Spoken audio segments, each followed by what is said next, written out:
Alright, to start off, my name's Josh. Some of you know me.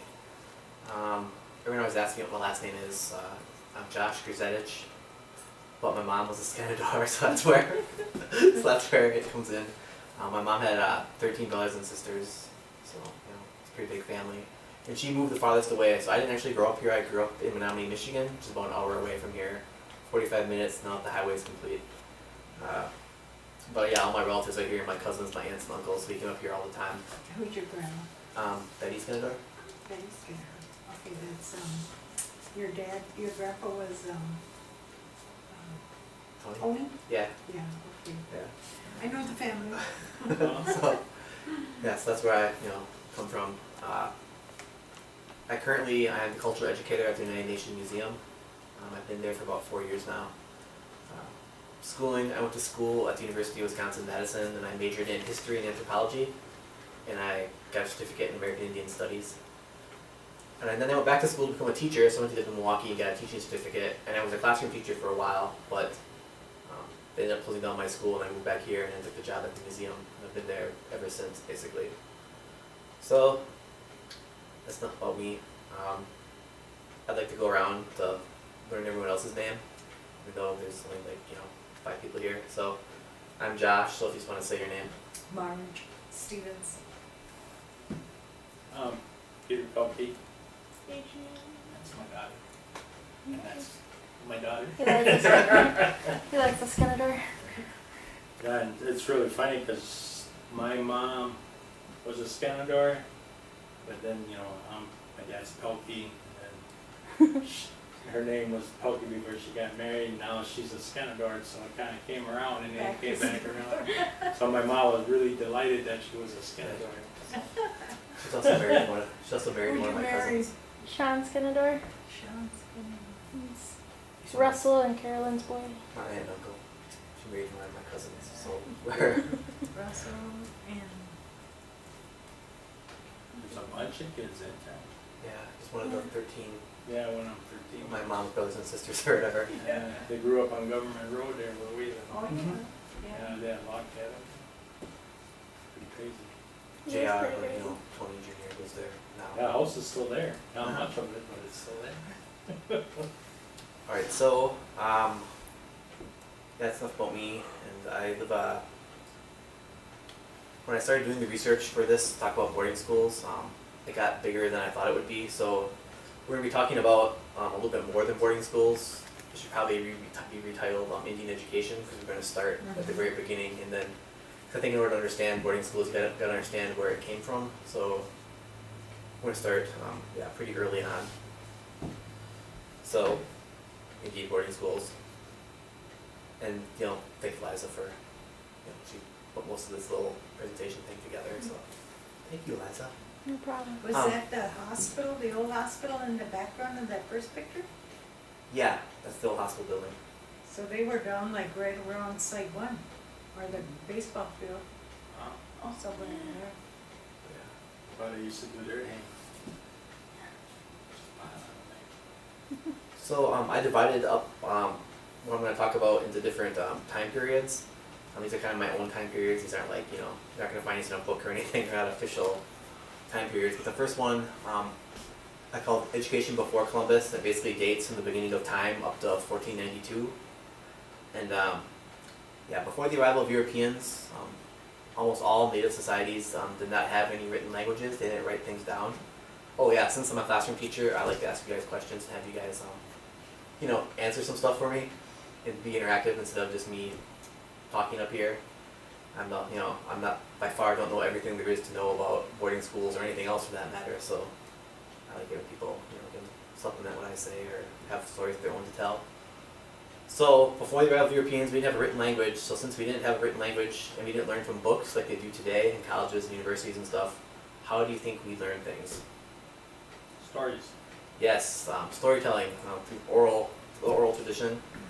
It's called oral traditions. I know that. Storytelling. There are mnemonic devices, which are things like wampum belts and canes that have symbols on them that people know what the symbols mean, and they kind of like a memory jogger, so they can tell the story accurately. different things like that they used to keep things straight. Also, in oral tradition, we'd sit down with the elders and they would tell the story. And there's a lot of repetition in storytelling. They keep repeating the same points, the main points over and over again, so they're ingrained and people know them. Because things weren't written down, Europeans, anthropologists, even today, like to deny their accuracy, say they're not accurate, or oral traditions don't really count because they're not the way they did things, they're not written down in books. So I did a little research to find out how accurate oral traditions are, and they're pretty accurate. There's different things I've looked up to show that they record that the people who do oral traditions can remember things or are recalling things that happened sometimes literally thousands of years ago. Some European oral traditions that people forget about are the city of Troy. It was an oral tradition, it was just a story, no one thought it was real until scientists or archaeologists found the actual city to back up the story, and then they realized that this story that they thought they were just telling for entertainment was actually an event that happened in history. Same with Noah's flood. Noah's flood was just a story. Scientists didn't really think that happened until they discovered that most of the world was underwater at one point. And the Bible itself, even the earliest version of the Bible was written 400 years after Christ's death. So for 400 years, all those stories were communicated orally, and a pretty accurate record was kept of what happened or transpired. Some native stories, I found these really interesting. The Osage tribe has a story about they lived on the plains at one point, and there were these giant, and there were all these animals they used to hunt. They were like normal sized little animals. And then there's a story of eventually one day all these big giant animals come and they attack the little animals and chase them away. And they did some, and the Osage knew the place on the river where this happened or whatever, and it was like a sacred place, became a sacred place to them. And in 1839, a mining company bought that sacred place and began mining there, and they began digging, and they found all these giant mastodon bones and bones from all these big megafaunal animals. So the Osage remembered things that happened to them, thousands of years ago. Also, the Paiutes have a story about a people that used to live by them that were their rivals, and they describe these people, and then archaeologists again started digging around there and found out that these people actually existed. They existed 800 years ago, so they remember things that happened 800 years ago. Us, the Iroquois or Haudenosaunee people, the Penobscot, Ojibwe people, all have stories about these big giant beasts. They were hairy and they could knock down trees, and they had long teeth, and they had long noses that they could grab things with or whatever. And people think that they were mastodons. So we have stories that remembers when mastodons used to roam all over North America.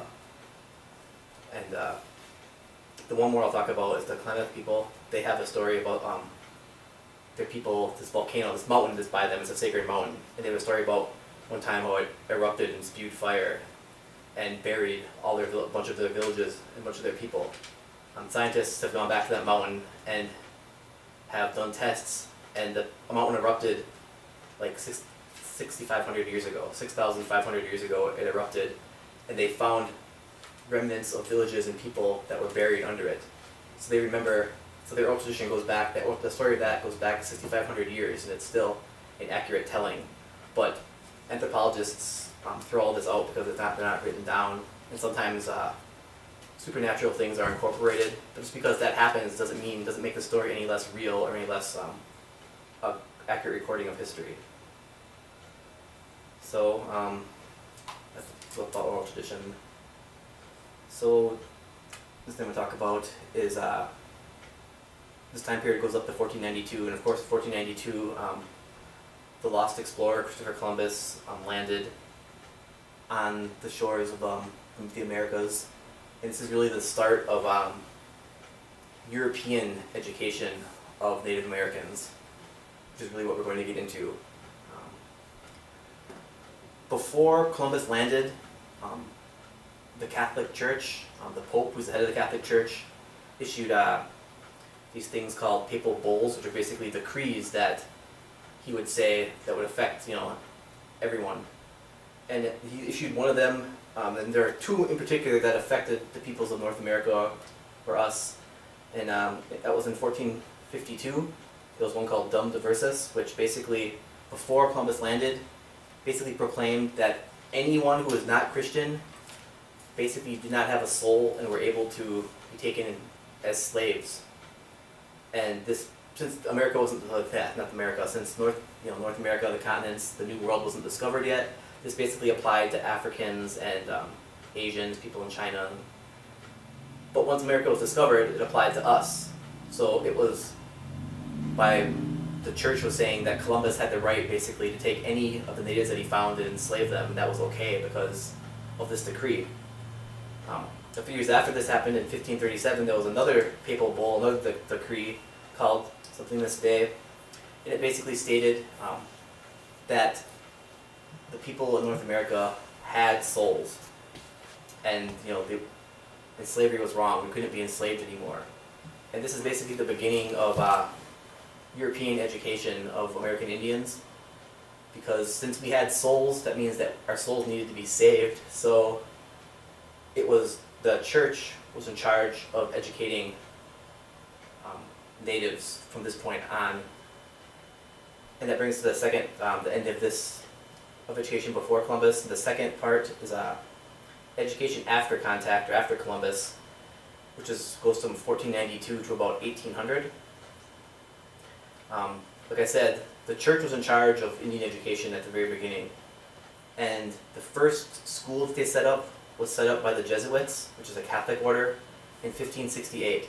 And it was set up in the Bahamas and in South America. The Jesuits set up. The Jesuits' main job was to convert the natives to Christianity. That was what they were mainly trying to do, was to make us Christians. The Jesuits were not very evasive. They didn't try to convert us to European ways or anything like that. They basically, the Jesuits would go in, they would learn the native language, and then they would preach to the natives in their own language. So they would come here and they would learn Huron, and then they would preach to the Hurons speaking Huron.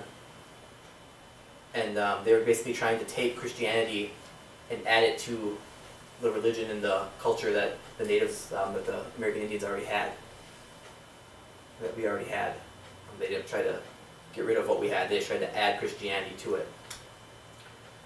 The Jesuits were around for hundreds of years, but then they were Catholic.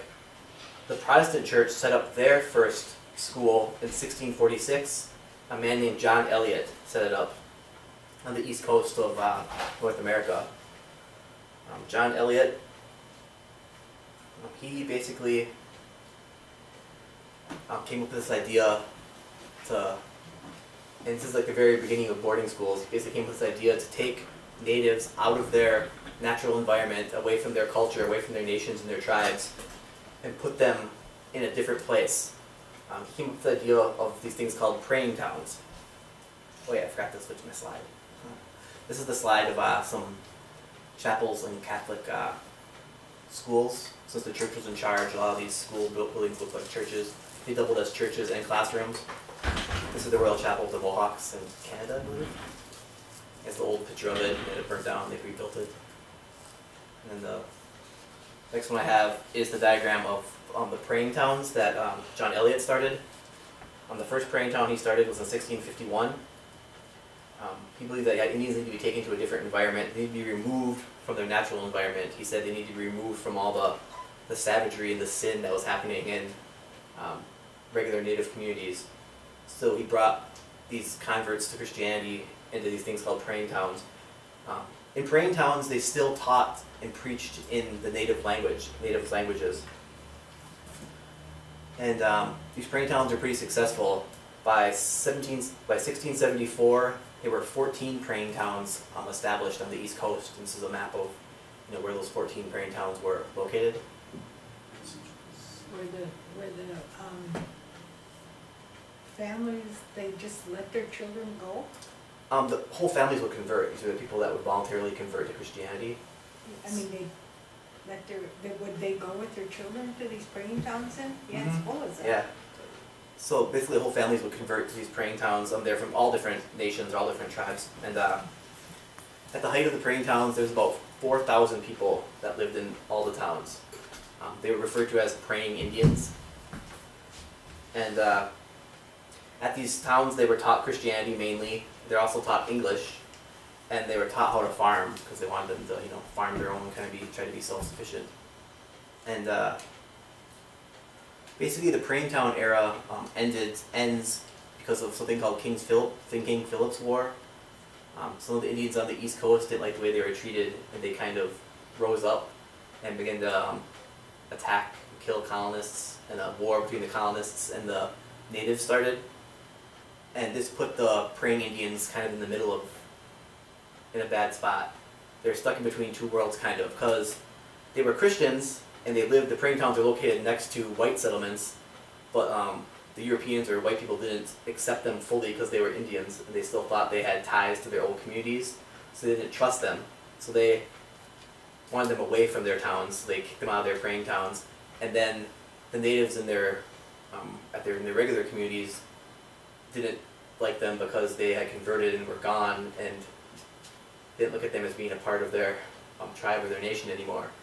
So the praying Indians were kind of stuck. And that basically ends the praying town. King Philip's War ends it, and the praying town experiment kind of stops, and they don't do it anymore. The next important thing to happen is in 1754, a man named Eleazar Wheelock starts a school called the Moore Charity School. And he was a preacher, a Protestant preacher. And in his spare time, in order to raise money for his parish, he would teach classes. And one of his students was a Mohican named Samuel Occam, who actually becomes a scientist and does a lot of famous work in different fields. But because of Samuel Occam, he gets this idea to educate natives as well, and he starts this school called the Moore Charity School in 1754. And his idea is to take white students and native students and kind of blend them together, or have them be together. And what he's going to do is he's going to take the native students and teach them English and Christianity and basically white ways or white civilization. And he's going to take the white kids and teach them Indian language and Indian culture. And he's going to pair them up. He wants to pair them up and then have them go into Indian communities and preach and try to convert as many people as they can. It's kind of like a two-pronged attack. His school, originally he has 10 natives that come to his school and a few white people, white folks, white children. But his school basically very quickly ends up running out of money, and they basically drop the Indian portion of their school, and he only caters to white students. And the Moore Charity School actually becomes Dartmouth College in 1769.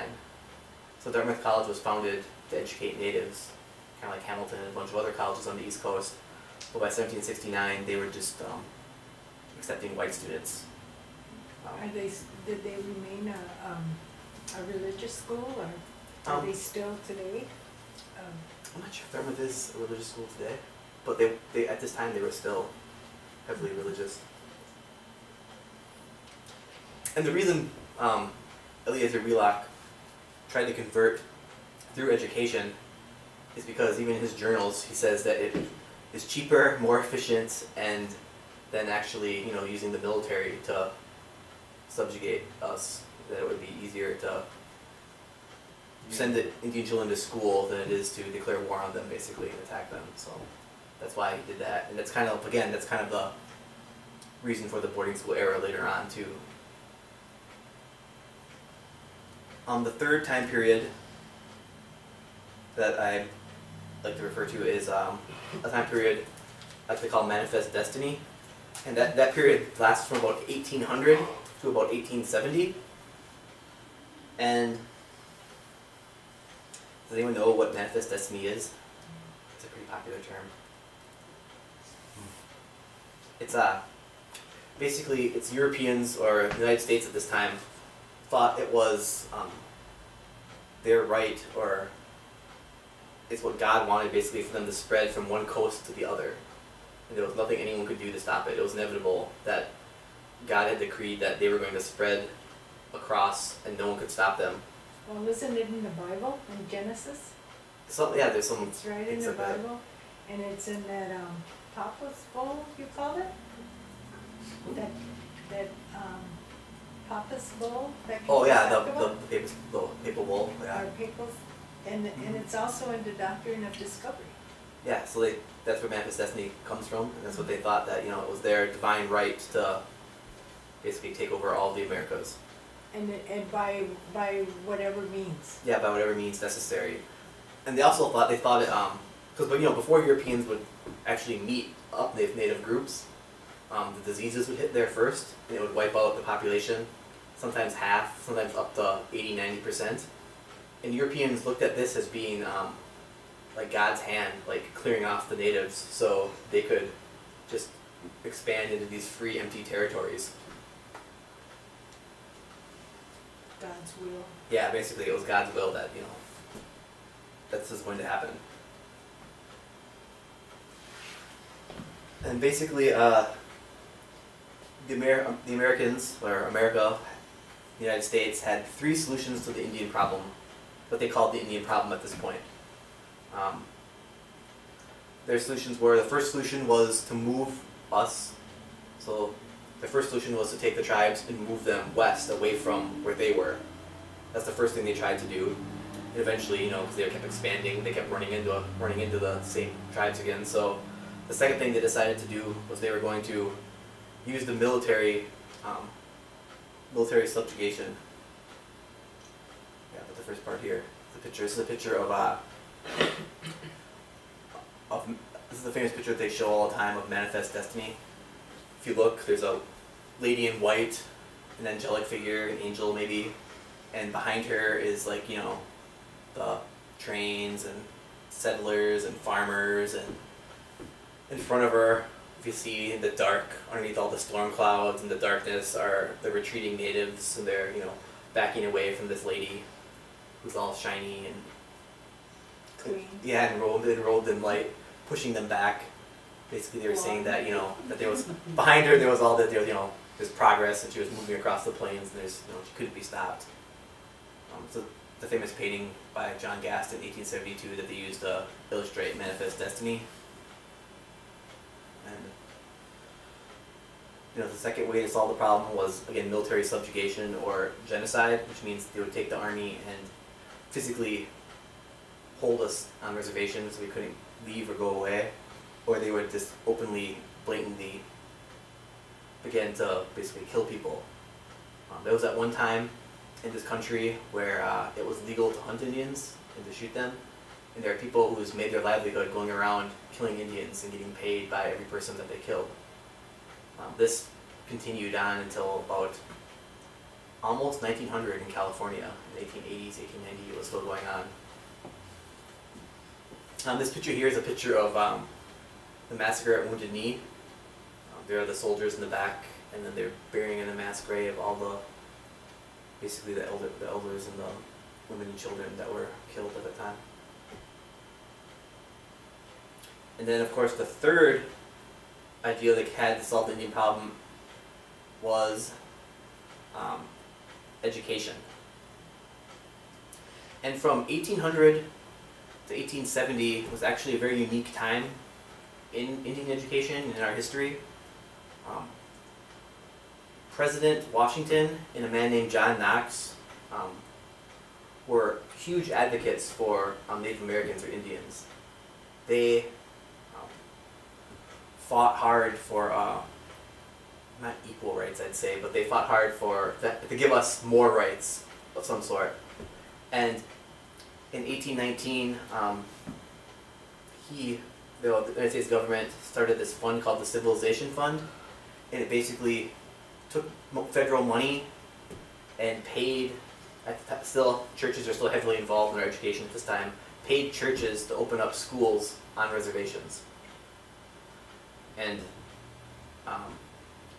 but at this time, the schools, the tribes, the nations had a say in what was happening.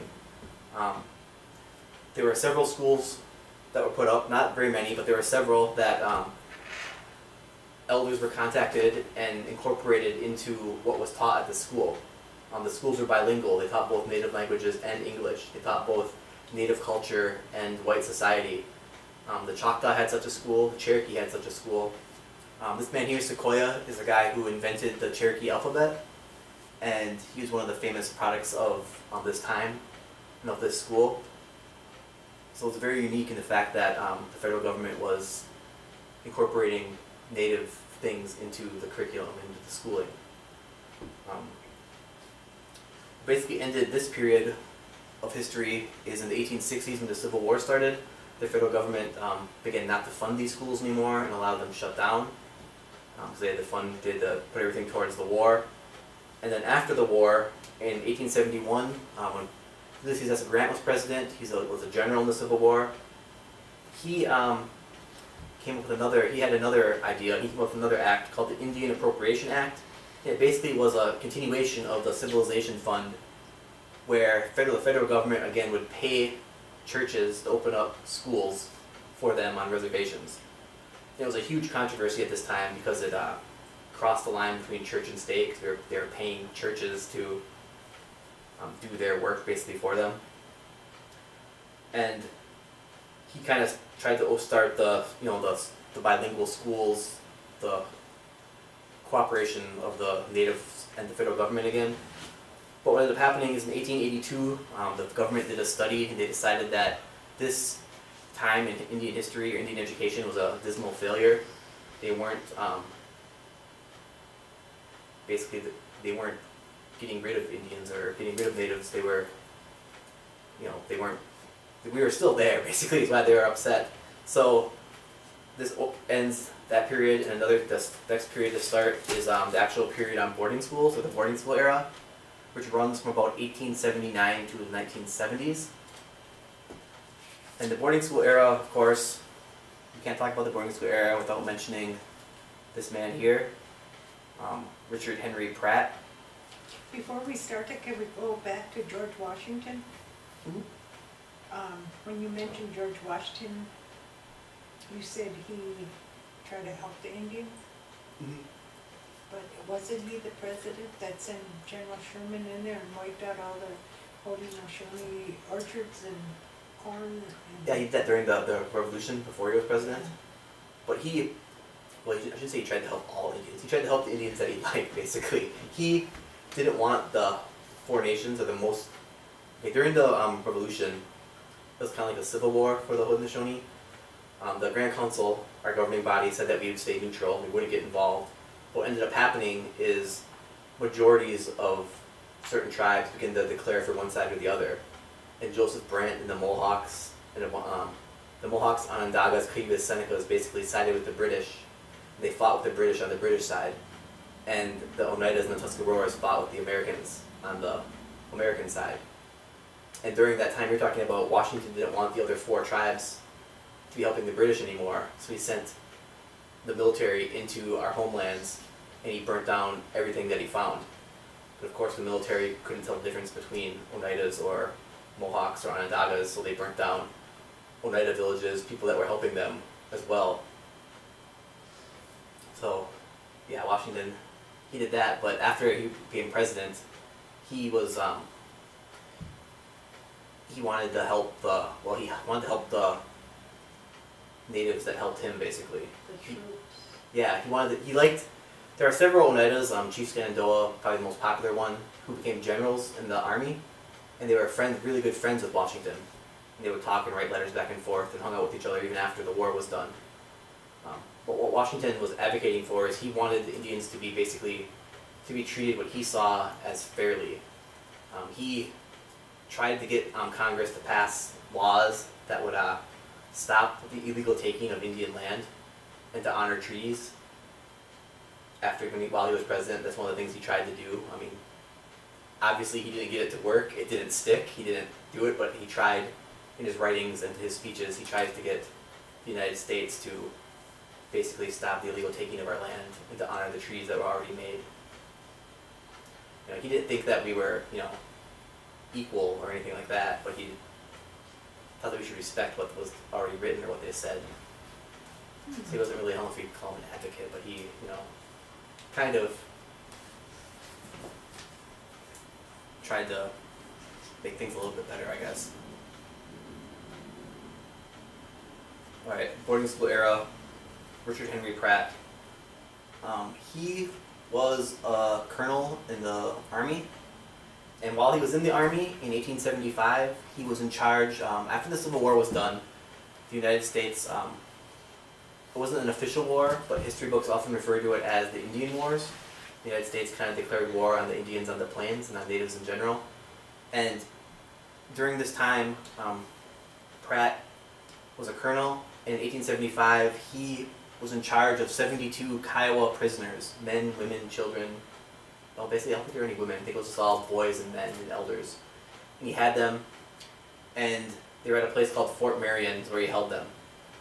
While he was in charge of them, he decided to teach them English, and he decided to also give them classes to help them prepare for when they were released to go back into society.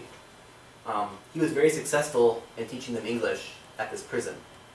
And this gave him the idea, an idea how to solve the Indian problem again, was that his idea was basically what they needed to do was to take children or students away from their homes and send them to schools far away, kind of like he did with these prisoners, to teach them different things.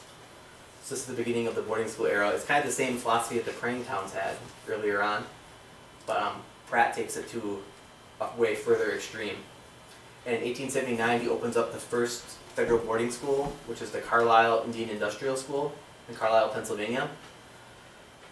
And the federal government likes this idea a lot of to take Indian children and to educate them other places where they can't be influenced by their relatives or their family or their tribe, their nation, culture.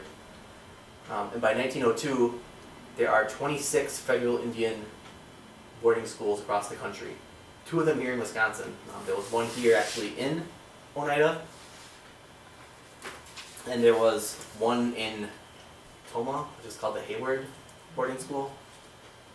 Here's a picture of, That's where my mother went.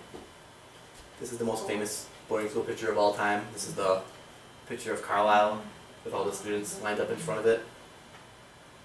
And That young, and he took them away from their parents. like I said, by 1902 there were 26 schools, and over 6,000 native children attended these boarding schools at that time. Oh my What was the name of the Oneida boarding school? It was just the Oneida Boarding School at this time. There's a picture of it. What the Oneida Boarding School ran for 20 years. It started in 1899 and ran to 1919.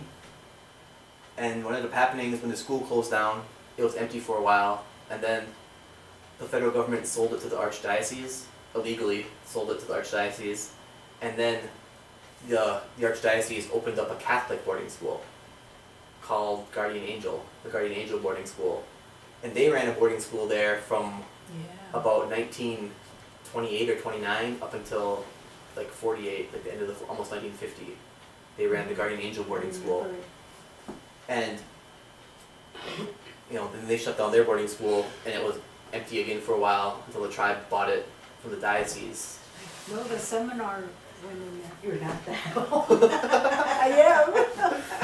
But Catholic, they had a seminary there Mhm. before, after the, they had an orphanage, and then a seminary came in, must come in the 60s, and that's when they built all that new part. Oh, and Oh yeah, I was gonna ask. This is the picture of the original Oneida boarding school. Does anyone know where this was? Dormitory. That's the dormitories. But it's at the site of where there's a famous building that every one of us has been to. Yeah. It's where the Norbert Hill Center is now, is where this school was located. It's And different. yeah, very different. It's very different. And There's the trees. and excuse me. Now, when was the Trail of Tears? Do you know that? I mean, In the 1830s. 1830s. Mhm. Yeah, we already moved to Wisconsin. We already had our. Yeah, they already forced us Yeah. out. We right. already had our trail. Yeah, 1821. Mhm. Yeah. 1821 is when they decided to move. 1823 is when they arrived. Here's some other pictures of the Oneida boarding school. This picture's taken from,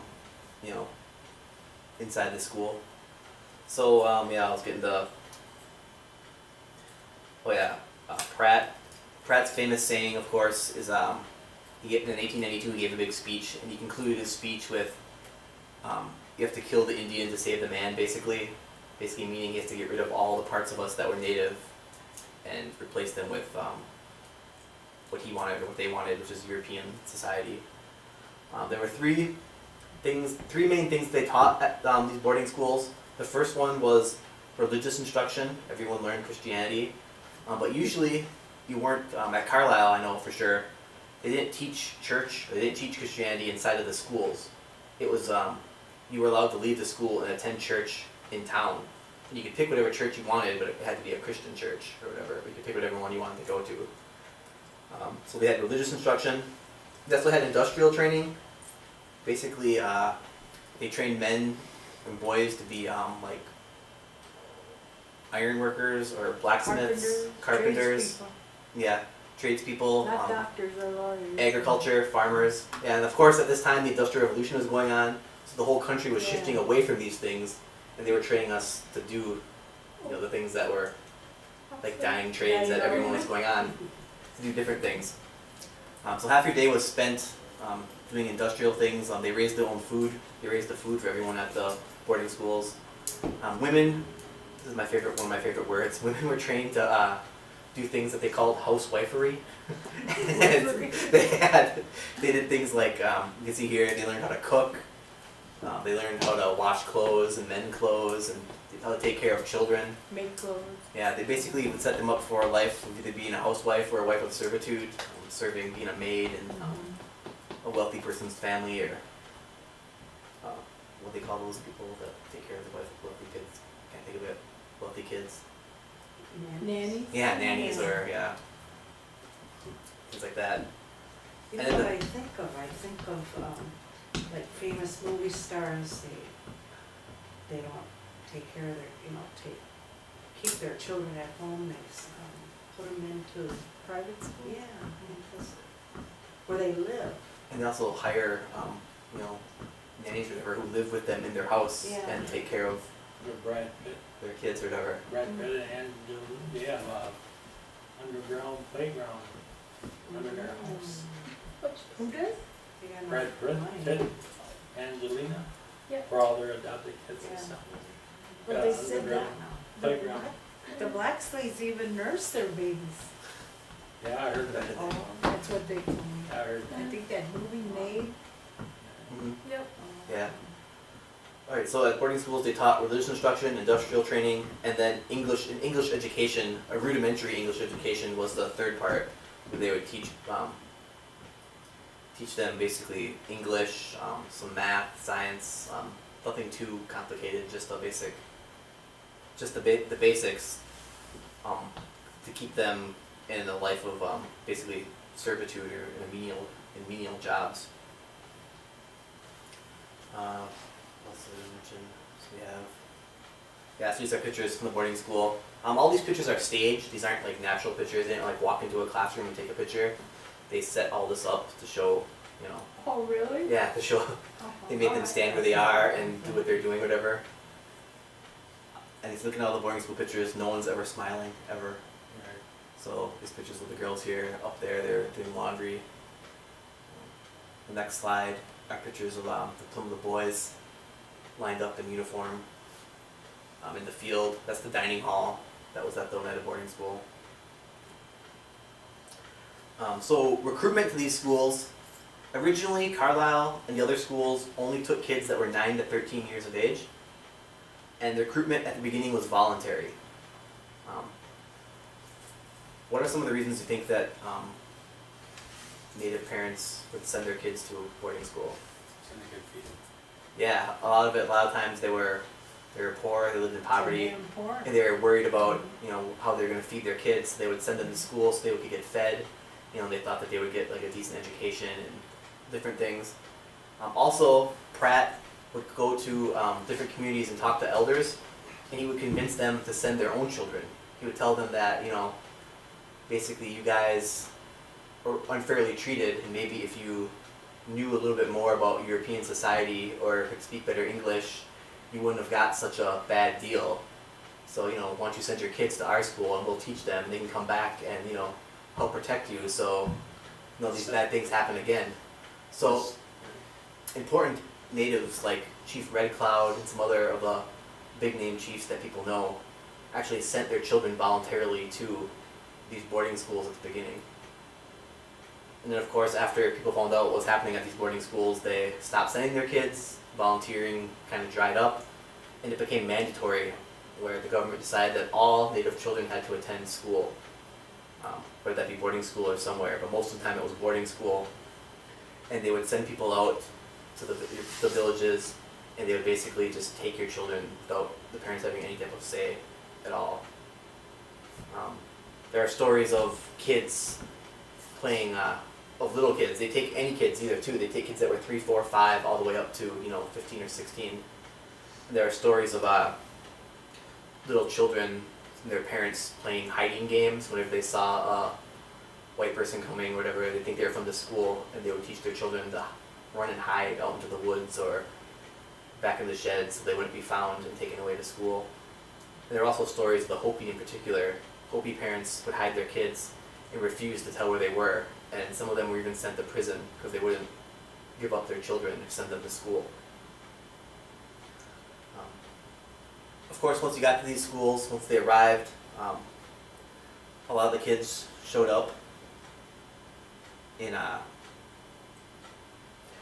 native dress, traditional clothing. They had long hair. What they would do is they would line you up in like a public spectacle so everyone could see, and they would cut everyone's hair short, which for some tribes is humiliating, a way to degrade them. They would make everyone change their clothes, and they had to wear European style clothes. Look at the picture here, everyone's wearing uniforms. And you weren't allowed to speak your native language. Everyone had to learn English. And for a lot of people, they didn't know English, so that meant they basically didn't talk until they learned enough English to get by. They also couldn't practice their culture.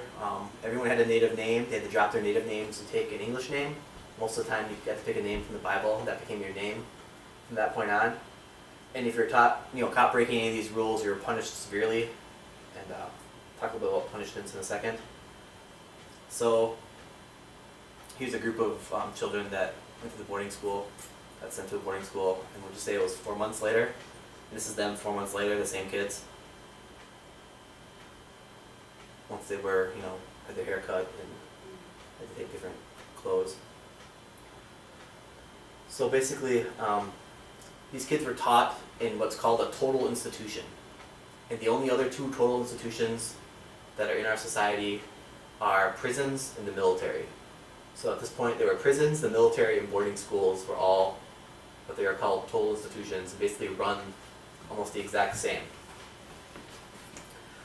So these kids, they ended up breaking these rules. Some of their punishments were humiliation. They'd make them wear a giant dunce cap, and everyone would laugh at them. If you got taught speaking your language, they'd wash up your mouth with soap. They would confine you to a closet, to a room no bigger than a closet. They'd lock you in there for a day or two without food. And also there was a lot of physical abuse that happened. Children were struck and hit. I read about this thing they did called belt lines at several different schools, where they would line up the kids in 2 lines, and the kid who did something wrong would have to go in between the lines, and every kid would have a belt, and they'd hit the kid as he went past. And another story I read about is there were 2 girls that ran away and they got caught. And they brought them back to school, and the matron basically tied them up, tied their legs together, and tied their arms behind their backs, and had them stand there. It doesn't really say how long, but it seems like they stood there for like at least a day. And if they fell asleep or fell over, she would whip them and hit them and then stand them back up again. So there was a lot of, there's a lot of horrible stories about different things that happened at these boarding schools. Another bad thing that happened at boarding schools was diseases. Because these kids were here in close confinement and not really all that sanitary, disease spread really rapidly through boarding schools. The kids were malnourished, they were in cramped, unhealthy conditions, and sometimes when disease would go through, up to a quarter of the population of the school could die off potentially. At where Lower Hill Center is now, where the Oneida boarding school was, there is a mass grave. where smallpox went through and killed a bunch of the kids that were there, and they buried them in a grave. It's unmarked. I'm not really sure where it is. I know Loretta knows where it is, but I'm not really sure where it is actually. It's back in the woods. That's what I was saying. I think it's in the woods where there's a little crest. That's what I always thought it was, but I wasn't sure. But yeah, and at many of these boarding schools, almost all of them, there's some sort of cemetery at Carlisle, at Haskell, at Hampton. And basically it was because there weren't a lot of adults at these schools, it was the children's job to take care of and nurse the sick. They're also the ones that dug the graves, and they basically buried the other children and their friends. Most of the time, when a kid would die, they would send the kid home, but if the kid that would die from disease, were afraid that they would spread it, the body would spread it, so they buried them at the site. So when they recruited you, they came to your village, they took your children away without you having any say. And then a lot of times, these kids were gone for years and years. They were gone for 2, 3, 4, 8, sometimes 10 years at a time. Because a lot of the Native families were poor, they weren't very wealthy. So during the summer when school let out, they didn't have enough money to bring their kids back home because they were 100, 200 miles away. So what would happen is those kids would stay there, and they would basically work for a wealthy family as a maid or as a laborer, and they would do that for their room and board, and then when school started again the next year, they would move back into the boarding school. So they were gone for years sometimes, Sometimes they didn't come back. and sometimes they never came back at all. And when they did come back, it was, again, it was kind of like the praying Indians, where they were caught between two worlds. They weren't totally accepted by white society because they were native, and they couldn't relate to their home nations anymore, their own culture, because it had been, in some cases, literally beaten out of them. There are stories of people coming home, or kids coming home, and their parents speaking to them in their language, like Ojibwe, and the kids not understanding what they were saying anymore, not knowing it at all. So these, these people had a hard time adjusting. There's some facts about boarding schools. Like I said, there were 26 federal boarding schools opened up in the United States by 1902. Also at this time, in conjunction with the federal boarding schools, there were 450 religious boarding schools that ran in the country as well. Some facts about Carlisle in particular. Carlisle ran for 39 years, had over 12,000 kids went through Carlisle, or were students at Carlisle, from 140 different tribes. Does anyone want to guess what the graduation rate at Carlisle was? To go through the full program at Carlisle, what the graduation rate is? Any guesses? Was it 8? Yes, it's 8%. Huh? 8% of everyone who went to Carlisle graduated Oh, what happened to the ones that didn't? fully. You mean out of those, how many did you say, 12,000? 12,000, 8% of them graduated. And How many 17%. died? I didn't read that, but I'm sure it's a high percent. 17% of them ran away. So you had a better chance of running away than you did of actually finishing school if you were at Carlisle. Like I said, the boarding school period lasted until the 70s. In 1973 was the peak of the boarding school period. There were over 60,000 Native children in boarding schools in 1973. 60,000. In 2007, there were about 9,500. About 9,500 kids that were Native children that were still in boarding schools. How about the sexual abuse in the missionary schools? Oh, I'm going to talk about, well, not really a lot, but I'm going to talk about more of things like that happened after the legacy, after the boarding schools closed down, or the era kind of ends. What led to the ending of the boarding schools was in 1928. There was the government did a report called the Miriam Report, and basically in this report they had found 3 things. The government decided, the people who did the report, the first thing they decided is that the boarding schools needed to change their curriculum and their course of study. They needed to update it to make it so they're not producing people doing menial jobs anymore, like laborers and servitude, things like that. The Miriam Report also stated that the boarding school should change, and the fact that the young children should be taught school on the reservation and not away from their parents, and that the older kids, like high school age, college age kids, should be sent away to the school. The third thing they came up with was that much like in the early 1800s, they thought that both communities should be involved in school planning, in the curriculum, that they should be bilingual, they should be learning their native language and their native culture as well as white society and English, and that the school should be preparing them to live in both communities. If they wanted to move to the city, they should be prepared to do that, or if they wanted to move back to the reservation, they should still be prepared to do that as well. Of course, the boarding schools, the people in charge of the schools and the government at this time just basically ignored this report. They didn't do anything, they didn't make any changes, but these are the changes that the report suggested that they should do. They didn't do any of it.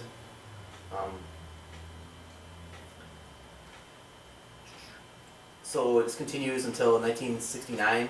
There's another report that they issue called the Kennedy Report, because John Kennedy is the one that started it when he was president. And basically the Kennedy Report declares that the boarding school era in Indian education is a huge failure and a disaster. And it lists all these things that happened and all these horrible, stories. And it basically leads to the ending of the boarding school era. So then through the 70s and the 80s, they began to close down the federally run boarding schools.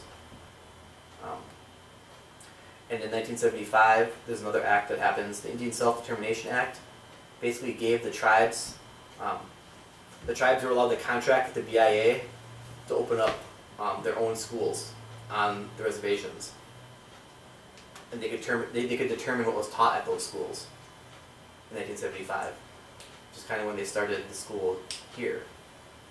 Well, then our school should be bilingual. I mean, not bilingual, immersion. Mm-hmm. We can do that. And then in 1978, they passed another act, the Indian Amendments Act, which gave the tribes the right to hire their own staff, and their own administrators. They could hire their own teachers, their own staff, their own administrators, and they got direct funding to start basically their own schools without the BIA involvement at all anymore. So, Well, how come Oneida always says, well, we gotta follow the BIA rules? They always say cop out on that. I'm not sure. Keep the Please funding. find out. Well, if they don't follow the rules, and the They don't. BIA won't give them the grants, give them the money to run the school.